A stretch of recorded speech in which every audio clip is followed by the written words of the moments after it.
네, 우리가 오늘도 함께 가슴에 손을 얹고 선포했으면 좋겠습니다. 하나님의 사랑이 우리를 채우십니다. 하나님의 사랑이 우리를 채우십니다. 우리는 그 사랑을 이루어갑니다. 우리는 그 사랑을 이루어갑니다. 그 사랑으로 우리는 서로를 세워갑니다. 그 사랑으로 우리는 서로를 세워갑니다. 아멘. 언제나 이 고백대로 살아갈 수 있기를 소망합니다. 우리는 계속해서 그 종교개혁의 5대 강령에 대해서 말씀을 나누고 있습니다.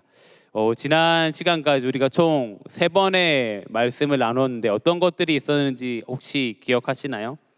우리 첫 번째는 이제 솔라 스크립투라에 대해서 얘기하면서 오직 성경을 나누었습니다. 성경 안에 구원의 길이 있고 성경이 우리의 삶을 바로 세우고 성경이 우리를 하나님의 사람으로 만들어 간다라고 말씀을 나누었습니다.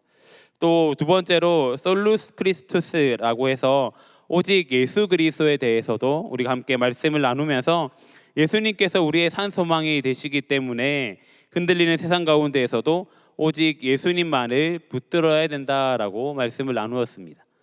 그리고 또 지난주에 솔라 피데 오직 믿음에 대해 나누면서 믿음으로 구원받는 길에 이르는 삶을 살 때에 이 땅에서의 우리의 삶이 염려 대신에 하나님을 믿는 삶이 되어야 된다라고 말씀을 나누었습니다. 이 고백대로 살아갈 수 있기를 늘 소망하면서 오늘은 솔라 그라티아 오직 은혜에 대해서 나누도록 하겠습니다. 계속해서 제가 서두에 말씀드리고 있지만 종교개혁이 있었던 16세기 당시에는 교회에서 사람들을 향하여서 구원이 행위와 공로에 있다라고 가르쳤습니다. 면죄부를 사거나 성례전에 참여하거나 교회가 정한 의무를 다 지켜야지만 구원받을 수 있다라고 얘기를 했던 것입니다. 그래서 성도들 또한 내가 얼마나 선을 행하였는가, 내가 얼마나 그 의무를 다 했는가로 구원이 좌우된다라고 생각을 하였습니다. 그런데 최선을 다하면 최선을 다할수록 여러분들도 경험해 보실 수 있겠지만 우리가 부족함을 느끼기 마련입니다. 그리고 부족함을 느끼면은 우리는 시간이 지나면 지날수록 불안해질 수밖에 없습니다. 하지만 종교개혁자들은 그렇게 얘기하지 않았습니다. 우리가 공로가 아닌 하나님의 은혜로 말미암아 구원받는 존재임을 이야기하였습니다. 사실 종교개혁자들이 얘기한 것이 아니라 성경에서 하나님께서 우리 가운데 말씀하고 계신 것이지요. 그래서 오늘 우리가 함께 읽었던 디도서 말씀에서도 우리가 구원받을 수 있는 것이 오직 하나님의 은혜임을 분명하게 얘기하고 있는 것입니다. 그렇다면 바울은 왜 디도서에서 하나님의 은혜에 대해서 강조하고 있는 것일까요? 이를 더 잘 이해하기 위해서는 디도서의 배경에 대해서 알아야 되는데요. 디도서는 이제 바울이 그레데 섬이라는 곳에서 목회하고 있던 디도를 향해 쓴 편지입니다. 그런데 이 그레데 섬은 바울과 아주 인연이 깊은 곳이다라고 할 수 있는데요. 이제 바울이 로마로 압송되던 당시에 이제 바울이 타고 있던 배가 풍랑을 만나게 되면서 이 그레데 섬에 잠시 체류하였던 적이 있습니다. 성경은 정확하게 기록하고 있지는 않지만 우리는 당연히 이 시기에 바울이 그레데 섬에서 복음을 전했다라고 생각할 수 있습니다. 그리고 바울은 훗날 그레데 섬을 이제 다시 떠났다가 다시 방문하게 되는데요. 이때 바울이 자신이 아들과도 같이 여기던 동역자이자 제자인 디도와 함께 방문하게 됩니다. 그러면서 이제 시간은 흘러서 또다시 바울은 그레데 섬을 떠나게 되었고 이제 디도 혼자서 그레데 섬에서 목회를 하고 있는 것입니다. 그래서 바울은 그레데 섬에서 혼자 남아서 사역을 감당하고 있던 디도를 향하여서 목회에 꼭 필요한 교훈이 어떤 것인지에 대해서 알려주었습니다. 또 바울이 이렇게 잘 알려줬던 이유가 무엇이냐면은 당시 그레데 사람들을 가리켜서 이렇게 얘기했다고요. 거짓말쟁이와 게으름뱅이라는 평판이 있었다라고 합니다. 그리고 또 유대교를 추종하는 할레파가 우리가 율법을 지켜야지, 율법을 반드시 지켜야지만 구원받을 수 있다라는 거짓된 가르침을 가르쳐주고 있었기 때문입니다. 그래서 바울은 디도를 향하여서 이렇게 얘기합니다. 디도서 1장 9절에서 10절인데요. 믿은 말씀의 가르침을 그대로 지켜야 하리니 이는 능히 바른 교훈으로 권면하고 거슬러 말하는 자들을 책망하게 하려 함이라. 불순종하고 헛된 말을 하며 속이는 자가 많은 중 할레파 가운데 특히 그러하니. 또 이어지는 12절 말씀에서는 이 그레데 사람들을 향하여서 거짓말쟁이들이 많고 악한 짐승이며 게으른 배불뚝이다라고 평가가 있을 정도로 영적으로 어두워진 곳이 이 그레데 섬 지역이었습니다. 이런 상황 가운데서 바울은 디도에게 분명하게 얘기하고 있는 것이죠. 믿음 말씀의 가르침을 그대로 지키는 것과 바른 교훈으로 권면하는 것이다 라고 얘기하고 있습니다. 즉 구원의 길이 율법이나 다른 행위에 있는 것이 아니라 하나님의 은혜로 말미암았다라는 것을 반드시 분명하게 가르치라라고 얘기하고 있는 것이지요. 그래서 오늘 본문에서는 하나님께서 우리 가운데 주시는 구원의 근거가 어디에 있는지를 분명하게 이야기하고 있습니다. 바로 하나님의 은혜에 우리의 구원이 있다라는 것입니다. 하나님의 은혜는 디도서를 받아보고 있는 그레데 섬의 초대교회 성도들뿐만 아니라 16세기 종교개혁자들은 물론이고 오늘날 우리 가운데에도 붙들어야 될 말씀일 것입니다. 그렇다면 계속해서 말씀드리고 있는 이 하나님의 은혜가 우리 삶에 어떻게 영향을 미칠까요? 거기에 대해서 오늘 함께 나눠보고자 하는데요. 첫 번째로 하나님의 은혜는 우리의 조건을 뛰어넘는다라는 것입니다. 4절 말씀에서는 이렇게 기록하고 있습니다. 우리 구주 하나님의 자비와 사람 사랑하심이 나타날 때에. 오늘 말씀에서 이 구원이 시작된 이유를 명확하게 얘기하고 있습니다. 바로 하나님의 자비와 사람 사랑하심이 나타났기 때문입니다. 우리가 자격이 있어서 그런 것일까요? 우리가 하나님의 자비와 하나님의 사랑을 받을 만한 사람일까요? 그렇지 않습니다. 앞선 3절 말씀에서는 우리가 본래 어떤 모습인지를 보여주고 있는데요. 우리도 전에는 어리석은 자요, 순종하지 아니한 자요, 속은 자요, 여러 가지 정욕과 행락에 종노릇한 자요, 악독과 투기를 일삼은 자요, 가증스러운 자요, 피차 미워한 자였으나. 우리가 원래 어떤 존재인지를 분명하게 일깨워줍니다. 스스로 구원받을 수 있다라고 생각하는 사람들을 향하여서 나는 나 정도면 자격이 있다라고 말하는 사람들을 향하여서 너희들 정신 차려라고 얘기하는 것이죠. 우리 또한 전에는 예수 그리스도를 우리의 구세주로 받아들이기 전에는 어리석은 자, 순종하지 아니한 자, 속은 자, 여러 가지 정욕과 행락에 종노릇한 자, 참 너무나도 많지 않습니까? 우리의 모습을 혹시 너무 비하한다라고 생각이 드십니까? 바울은 디모데전서에서 자신을 가리켜서 죄인 중에 괴수라고 표현할 정도였습니다. 그렇습니다. 사실 제 모습만 솔직하게 보더라도 봐줄 수 없을 정도로 죄가 가득한 모습을 발견하게 됩니다. 이처럼 우리는 우리의 힘과 우리의 능력으로는 구원받을 수 없는 존재입니다. 그런데 우리 가운데 하나님의 자비와 사랑하심이 나타났습니다.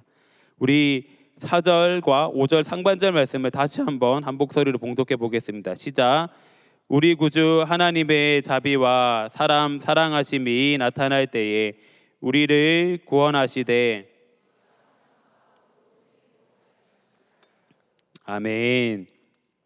사실 이제 우리가 다 읽진 않았지만 디도서 3장 4절에서 7절까지 무려 4절에 걸쳐서 이 성경이 이제 헬라어 원문으로 보게 되면은 한 문장으로 되어 있습니다. 이렇게 긴 한 문장을 통하여서 바울이 이야기하고자 하는 것은 단 하나일 것입니다. 하나님께서 우리를 구원하신다라는 것입니다. 이것은 이제 4절에 걸쳐 있다라고 말씀드렸지만 이 한 문장이기 때문에 동사가 하나밖에 없겠죠. 하나가 구원하시되로 기록된 헬라어 단어 에소센임을 통해서 알 수 있습니다.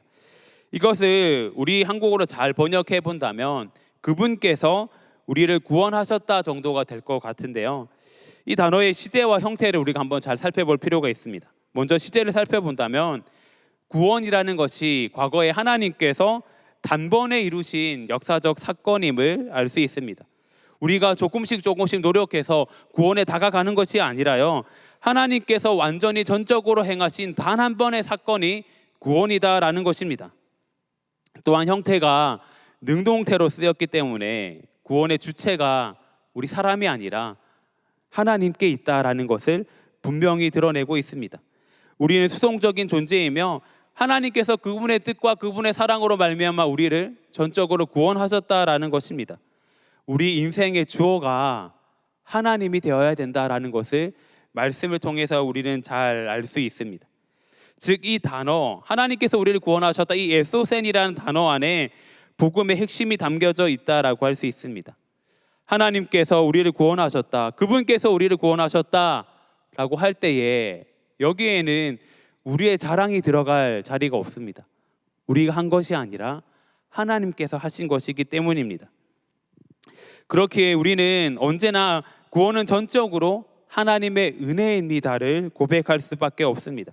4절 말씀을 빌린다면 하나님의 자비와 하나님의 사랑하심이 언제나 우리 가운데 나타나고 있다라고 고백할 수 있다라는 것이죠.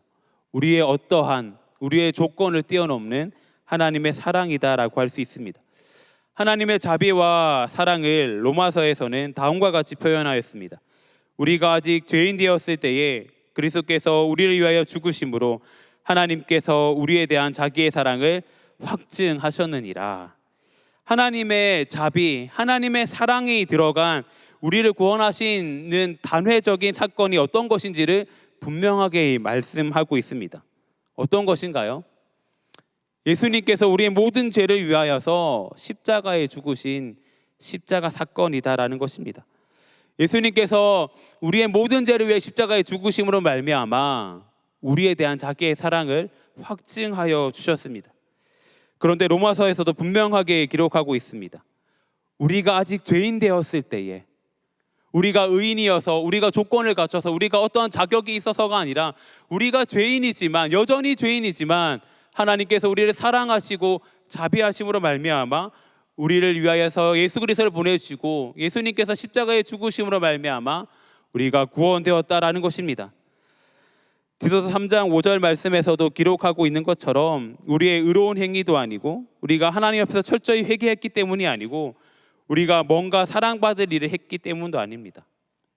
우리가 아무것도 할 수 없을 때에 우리의 자격이나 조건과 상관없이 우리 가운데 주어진 전적인 하나님의 은혜다라는 것입니다. 이 사실은 우리 인간으로 하여금 어떠한 것도 자랑할 수 없게 만드는 것 같습니다. 신앙의 연수가 오래되었다고 해서, 임스리로 섬긴다고 해서, 내가 성경 지식을 많이 안다고 해서, 심지어는 저와 같은 목사라고 할지라도 그 어떤 것도 구원의 조건이 될 수 없습니다. 우리의 구원이 조건되는 것은 하나님의 자비와 하나님의 사랑밖에 없다라는 것입니다. 이 놀라운 하나님의 자비, 하나님의 사랑하심을 여러분들 모두가 느끼실 수 있기를 간절히 소망합니다. 또 두 번째로 하나님의 은혜는 언제나 우리를 새롭게 한다라는 것입니다.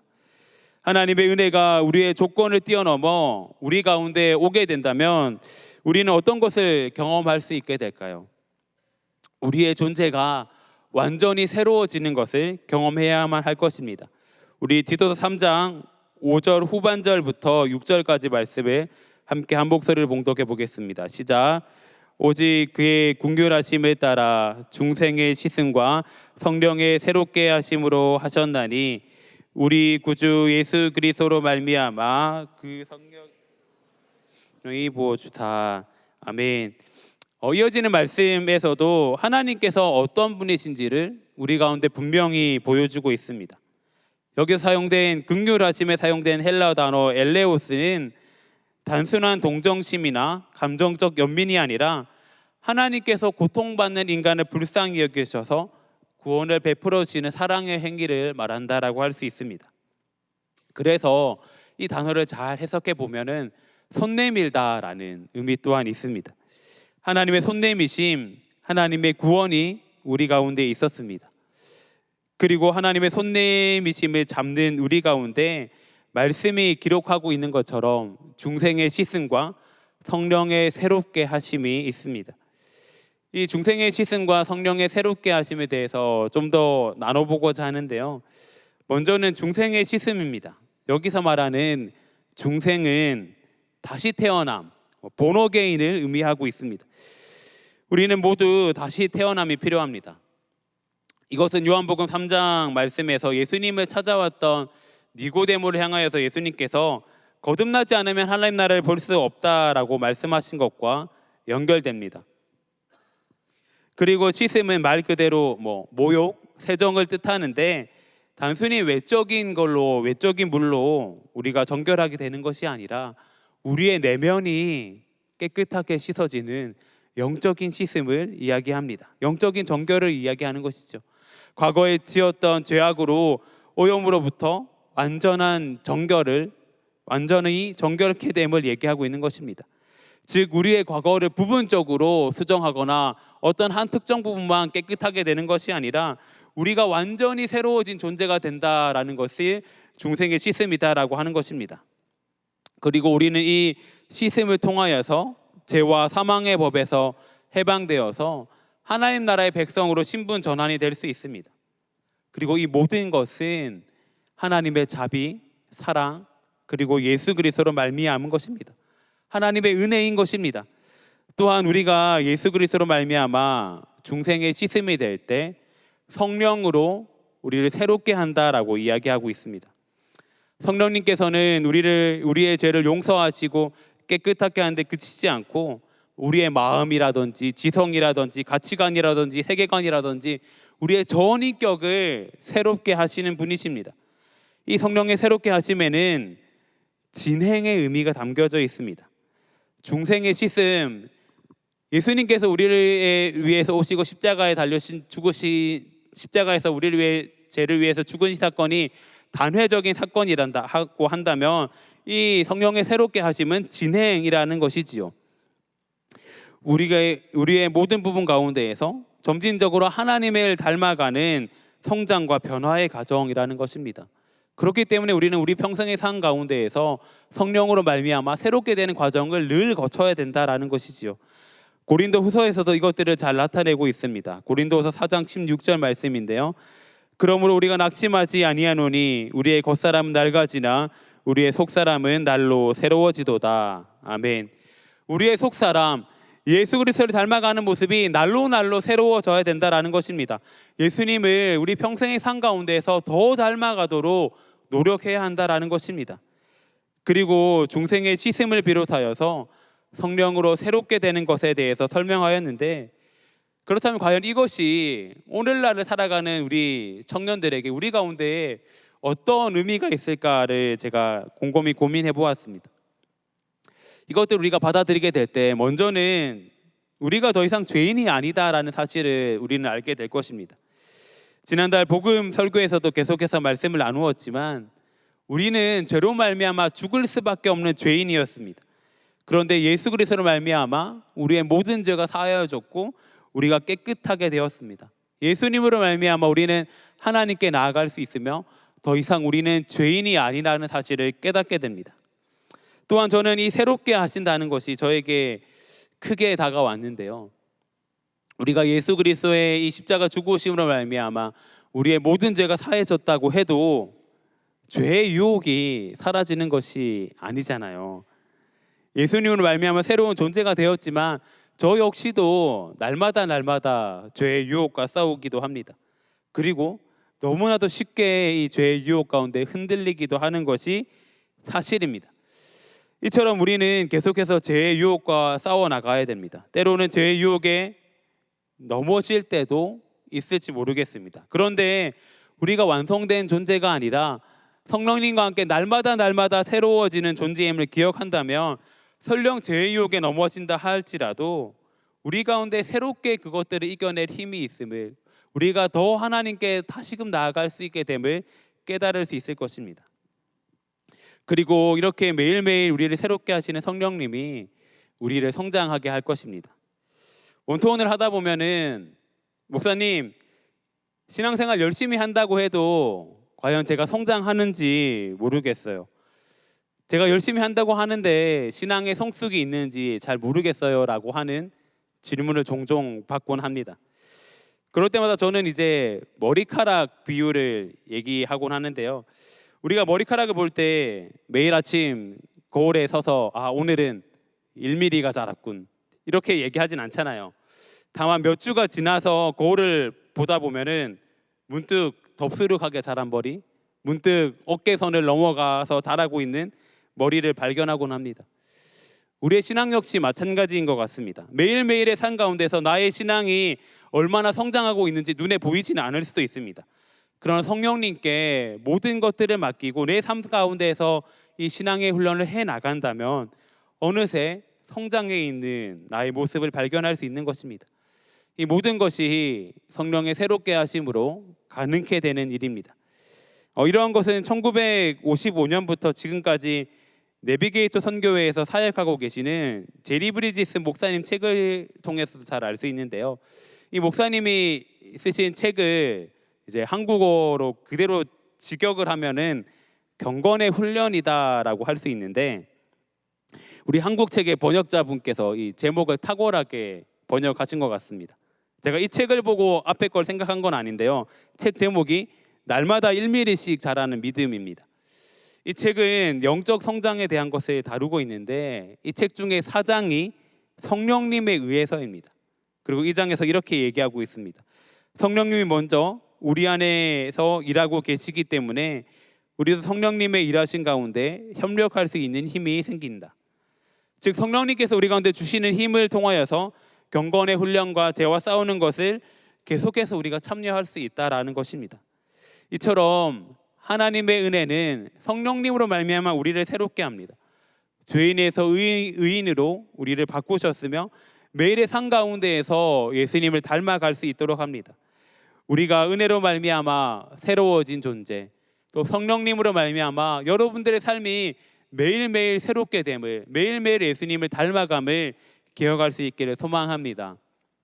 또한 세 번째로 하나님의 은혜는 우리 가운데 영생을 줍니다. 우리 디도서 3장 7절 말씀을 한 목소리로 함께 봉독합니다. 시작. 우리로 그의 은혜를 힘입어 의롭다 하심을 얻어 영생의 소망을 따라. 아멘. 마지막으로는 오직 은혜로 말미암아 새롭게 된 존재인 우리들이 어떻게 되는지 더 자세히 기록하고 있는데요. 은혜가 주는 구원의 세 가지 측면을 모두 얘기하고 있습니다. 첫 번째는 의롭다 하심이고요. 두 번째는 영생의 소망이고요.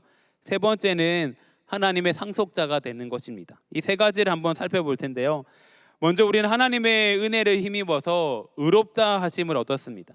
이 의롭다 하심은 사실 법률적인 용어인데 죄가 없는 무죄 판결을 받았다라는 의미를 가지고 있습니다.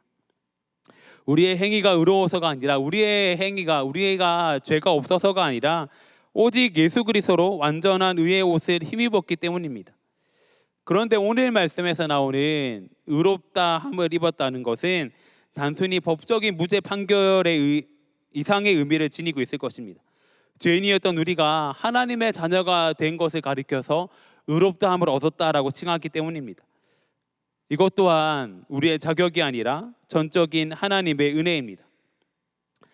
앞서 말씀드린 것처럼 그레데 섬에 있던 거짓 유대 교사들은 자신들의 행위로 말미암아 구원받을 있음을 끊임없이 얘기하고 있었습니다.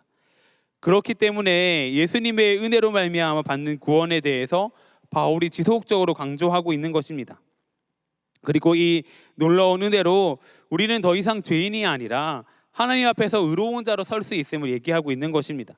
하나님의 은혜는 이렇게 과거나 현재에만 머무르지 않습니다.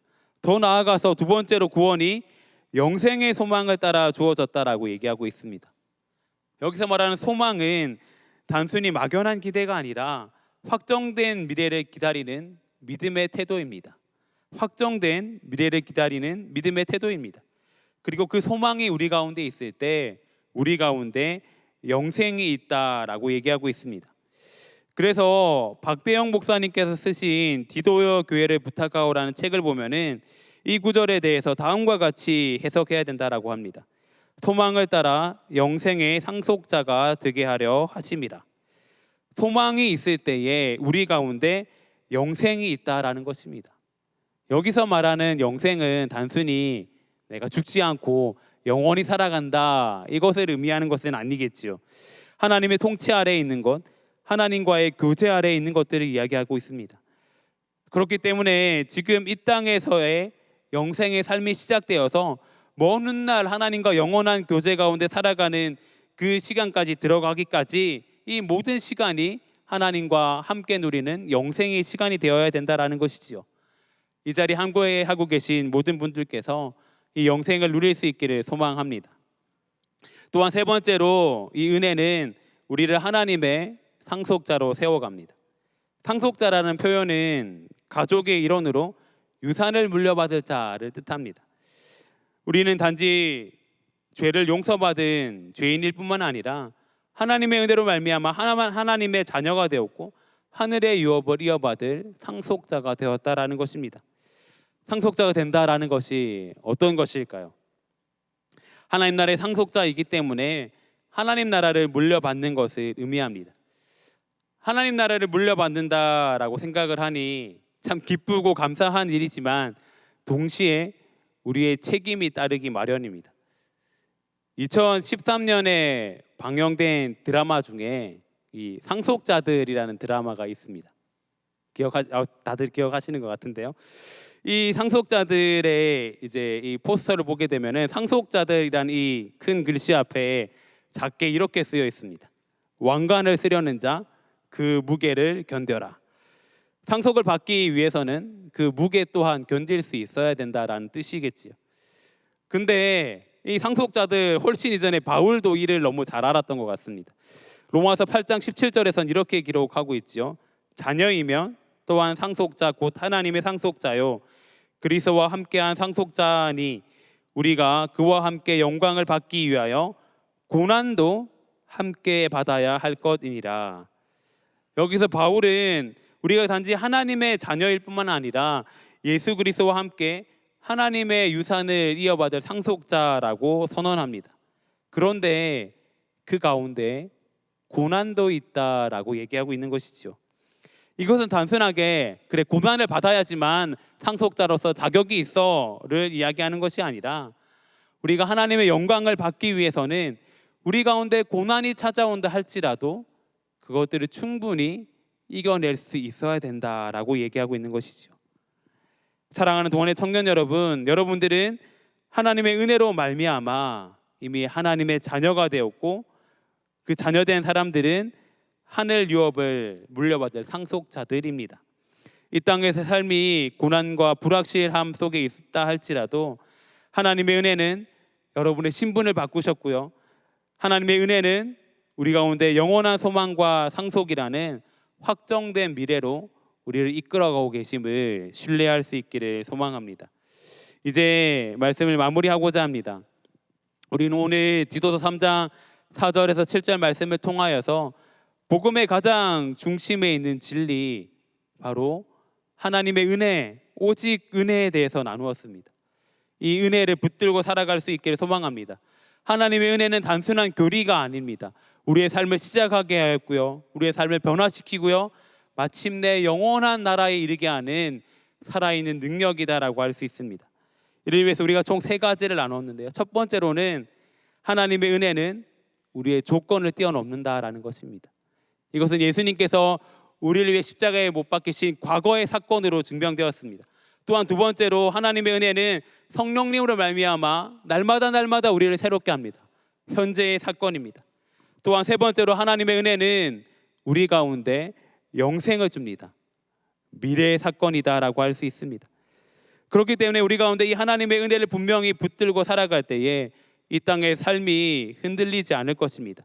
우리의 구원이 하나님의 자비에서 시작되었고 또 성령의 새롭게 하신 가운데에 자라가고 있으며 장차 하나님 나라를 상속받을 영원한 소망을 향해 나아가고 있기 때문입니다. 그렇기 때문에 지금 우리의 모습이 어떻든 우리가 어떤 형편에 있든 기억하시기 바랍니다. 여러분의 삶은 하나님의 은혜로 말미암아 시작되었고 하나님의 은혜로 말미암아 진행되고 있으며 하나님의 은혜로 말미암아 영생을 향해 나아가게 될 것입니다. 아멘. 함께 기도하겠습니다. 참 좋으신 주님, 우리의 조건이 아닌 하나님의 자비와 사랑하심으로 우리를 구원하여 주심에 감사를 드립니다. 우리가 아직 죄인 되었을 때에 우리를 사랑하여 주신 그 하나님의 은혜를 찬양하며 나아갑니다. 우리의 행위가 아니라 하나님의 자비로 말미암아 구원하셨다라는 말씀을 믿음으로 붙들고 나아갑니다. 우리 과거를 깨끗하게 씻으시고 오늘도 성령으로 새롭게 하시는 은혜를 경험할 수 있게 하여 주시옵소서.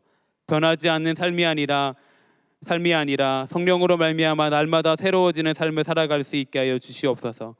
혹시 낙심되거나 멈춰서 있는 우리들이 있다면 다시 일으켜 주시고 우리를 의롭다 하신 그 은혜를 붙들고 오늘도 살아갈 수 있게 하여 주시옵소서.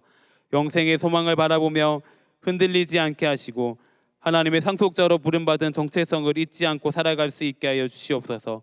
끝까지 은혜로 살아가는 우리 될 수 있게 소망하며 우리 주 예수 그리스도 이름으로 기도드립니다. 아멘.